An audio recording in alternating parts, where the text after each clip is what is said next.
Korban jatuhnya pesawat Sukhoi Superjet 100 telah dimakamkan di daerahnya masing-masing. Inter Milan menjebol 3 gol ke gawang tim Liga Selection Indonesia di Stadion Utama Gelora Bung Karno, Senayan, Jakarta. Komisi Pemberantasan Korupsi periksa Menteri Pemuda dan Olahraga Andi Malarangeng.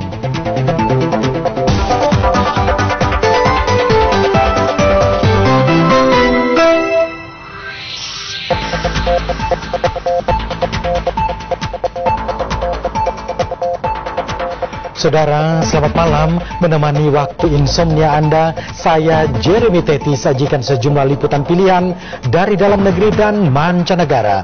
Di antaranya, seri ke-23 James Bond berjudul Skyfall dan liputan fashion dari Buenos Aires, Argentina. Semuanya tersaji dalam Liputan Malam.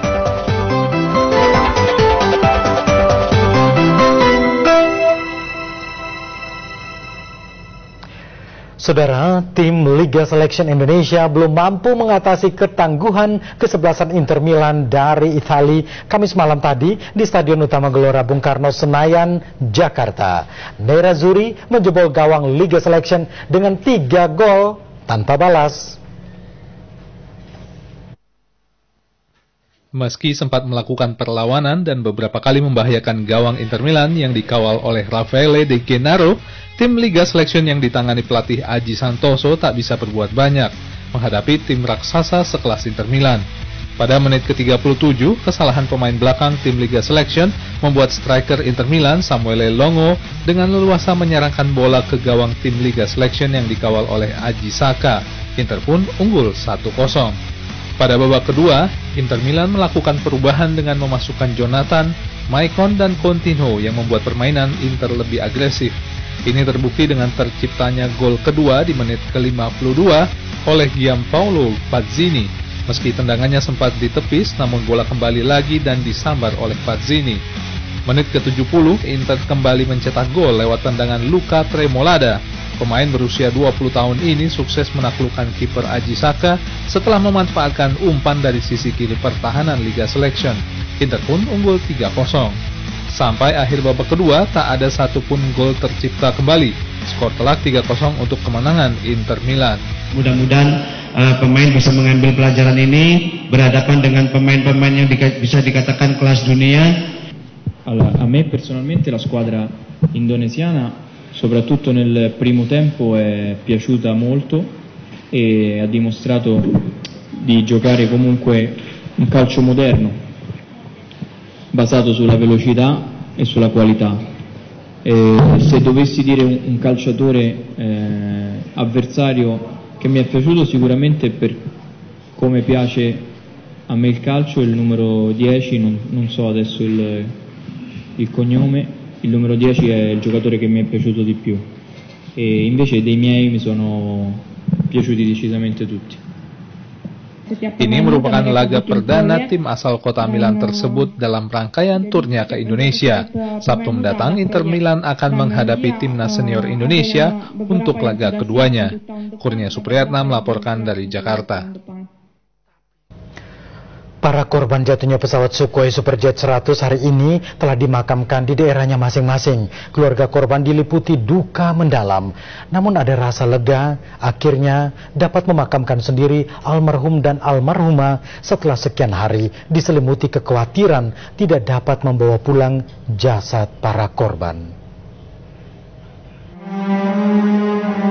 Ibunda Yusuf Ari Wibowo terus mengusap-usap peti jenazah bertuliskan nama sang putra. Ucapan istighfar terus terucap dari bibirnya. Sedangkan istri Yusuf terlihat lebih tegar. Wanita berkacamata ini lebih tenang meski kesedihan terpancar jelas di wajahnya. Usai disolatkan, jasad Yusuf diberangkatkan dari rumah duka di Jalan Lahore, Kota Malang menuju tempat pemakaman umum samaan. Saat jasad staf PT Sky Aviation ini diturunkan ke liang lahat, istri Yusuf tak kuasa menahan tangis. Yusuf Ari Wibowo meninggalkan seorang anak dan seorang istri yang tengah mengandung. Di Tanggamus, Lampung, puluhan pelayat memenuhi halaman kediaman orang tua Heni Stefani, salah satu pramugari yang bertugas dalam Joy Flight pesawat Sukhoi Superjet 100 yang jatuh menabrak tebing Gunung Salak, Jawa Barat pada 9 Mei lalu. Turut hadir melayat Bupati Tanggamus Bambang Kurniawan. Sekitar pukul 10 jasad Heni dimakamkan tak jauh dari rumah di pemakaman keluarga Dusun Podomoro, Pekon, Negeri Agung, Kecamatan Talang Padang, Kabupaten Tanggamus. Menurut keluarga, 2 hari lalu santunan dari pihak PT Jasara Harja dan PT Sky Aviation telah mereka terima. Yang belum ini dari pihak Sukhoi yang sedang difasilitasi oleh pemerintah di Jakarta. Heni yang lahir di Talang Padang 29 tahun lalu dikenal dermawan. Saat terbang bersama Sukhoi, bungsu dari 6 bersaudara itu baru 12 hari menjadi pramugari Sky Aviation, setelah sebelumnya bekerja pada sejumlah maskapai penerbangan ternama tanah air. Suasana duka juga menyelimuti keluarga Anton Daryanto, Wakil Direktur Engineering Indonesia Air Transport, yang juga turut serta dalam Joy Flight Sukhoi Superjet 100 9 Mei lalu. Tiba di Taman Pemakaman San Diego Hills, Karawang, Jawa Barat, duka mendalam tampak di wajah putri korban. Saat jasad diturunkan ke liang lahat, istri dan putri korban tak lagi kuasa menahan kesedihan. Anton Daryanto meninggalkan seorang istri dan 2 anak. Tim koresponden Liputan 6 melaporkan. Ratusan karyawan Universitas Trisakti berunjuk rasa di depan Gedung Pengadilan Negeri Jakarta Barat. Mereka menuntut penundaan eksekusi penyitaan aset milik Universitas Trisakti yang rencananya akan dilaksanakan pada Senin mendatang. Jika eksekusi tetap dilakukan, karyawan Trisakti berjanji akan menghadang jurusita pengadilan. Inilah ratusan karyawan Trisakti yang menuntut penundaan eksekusi aset milik Trisakti di Pengadilan Negeri Jakarta Barat. Karyawan Trisakti menilai eksekusi aset Universitas Trisakti akan berakibat penutupan Universitas Trisakti. Akan melawan karena ini penegakan hukum dan yang ada di kampus itu aset negara.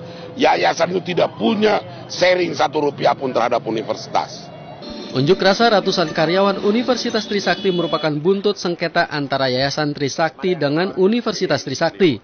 Sengketa berawal pada tahun 2002 ketika pemilihan rektor baru. Profesor Tubi Mutis CS yang mewakili Universitas Trisakti memangkas wewenang Yayasan Trisakti dalam pemilihan rektor dan mendirikan Badan Hukum Pendidikan Universitas Trisakti.